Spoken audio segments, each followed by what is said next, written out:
Puis en 2003, on était rendu à 400 brebis. Puis on avait une prolificité d'agneaux réchappés par brebis de 2,47 agneaux réchappés. Il n'y avait pas grand monde dans la province qui réussissait à faire ça.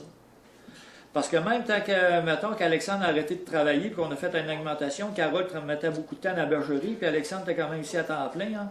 Donc on a reparti avec un nouveau troupeau. Puis je faisais autant d'heures ici que j'en faisais à l'usine. Puis à l'usine, avant ça, vous étiez sur des quarts de travail? Sur des quarts de travail, oui. Alors, des fois de jour, des fois de nuit? Une semaine de jour, une semaine de nuit. Fait que là, il y a eu des... le nouveau troupeau arrive en octobre 2003, puis Alexandre arrive au mois de décembre 2003. Là, on s'est dit, ah, enfin, on va commencer à avoir un petit peu plus de temps, et on va être à deux là, pour... Ça fait que là, les problèmes commencent. Avec le nouveau troupeau, on est encore efficace à 0-10 jours, mais à 3, 4, 5 semaines, là, les pertes. Les pertes. Puis là, on met ça sur le dos de la relève qui ne se lève pas. Ça fait que finalement, on travaille un projet avec la financière. En 2006, c'est un projet de 520 brebis. Puis on dit à M. Fournier de la financière, bien qu'on soit en production, on n'a pas de place pour l'engraissement. Puis là, on faisait encore nos calculs à 20 pieds carrés, parce que c'était ça, 20 pieds carrés en lactation, que c'était les normes dans le CRAC et au niveau des conseillers techniques, c'était à 20 pieds. Fait que si tu appelais au CEPAC, en plus, ils disaient que c'était 20 pieds carrés, tu gardais tes brebis en lactation. On travaille avec 20 pieds, puis on travaillait aussi avec 20 pieds avant. Mais sauf qu'avant notre abattage, on avait tout le temps entre 100 et 120 brebis dehors à l'année, même en plein hiver. C'était des coyotes, pour les protéger des coyotes, c'était des montagnes des Pyrénées. Là, nos agneaux naissent à 3-4 semaines, là, on en perd. On perd jusqu'à entre 30 et 40 de nos agneaux. Puis on est membre d'un club d'encadrement, puis on envoie des agneaux en pathologie. Pneumonie. C'était tout le temps des cristaux de pneumonie. Fait que là, on met ça sur le dos de la relève aussi qui ne se levait pas. Fait que en 2009... Comme si les bêtes manquaient de soins, dans le fond. Ouais, c'est ça. Ça fait que là, je me disais à cette fille, je mets un paquet d'heures, je me lève, moi, 5 h du matin, je remonte la bergerie à 6 h pour partir d'ici à 6 h 30, manger mes toasts en m'en allant, pour commencer à travailler à 7 h moins quart, puis j'ai une relève qui ne se lève pas. Fait que si, là, mettons qu'il y en avait un langage liturgique qui brossait pas mal.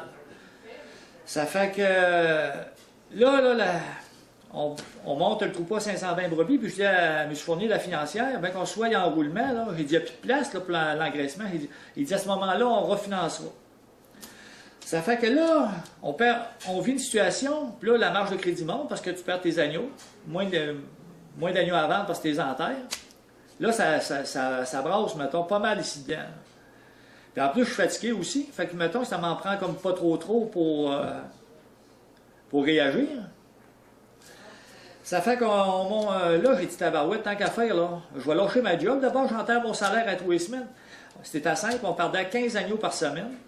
Puis les groupes, ça dure, notre agnolage ici dure 5 semaines. Puis il passe 5,5 groupes. Fait que le calcul, pas là à faire, là. 15 agneaux à 5 semaines, fois 5,5 groupes, là, tu viens d'enterrer pour entre 30 à 40 000 $ d'agneaux par année.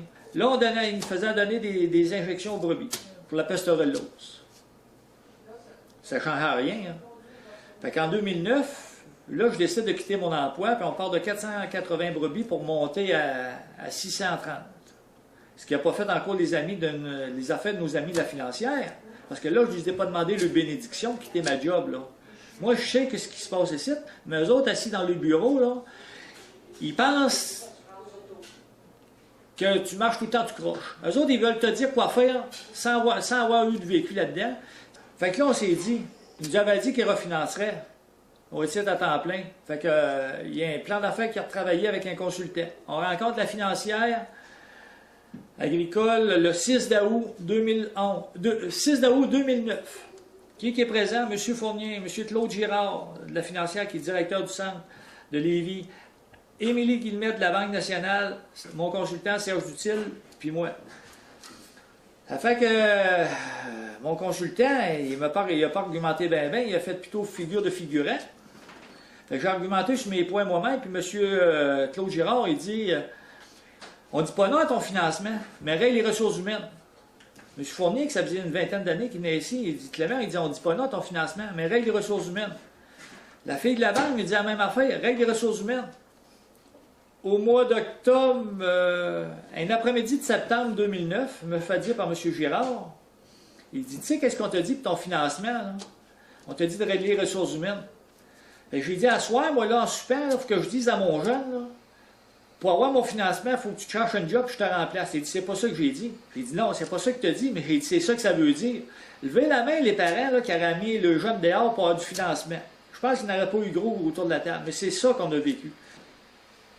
Mentir, nuire et détruire. Parce que si tu veux être gentil avec la financière ou avoir du financement, il faut que tu sois gentil. Si tu n'es pas gentil, là, ils te mettent à côté. Puis si tu as des façons de fonctionner d'une façon différente aussi, ça ne fait pas les affaires parce que tu n'es pas dans le même canal que tout le monde.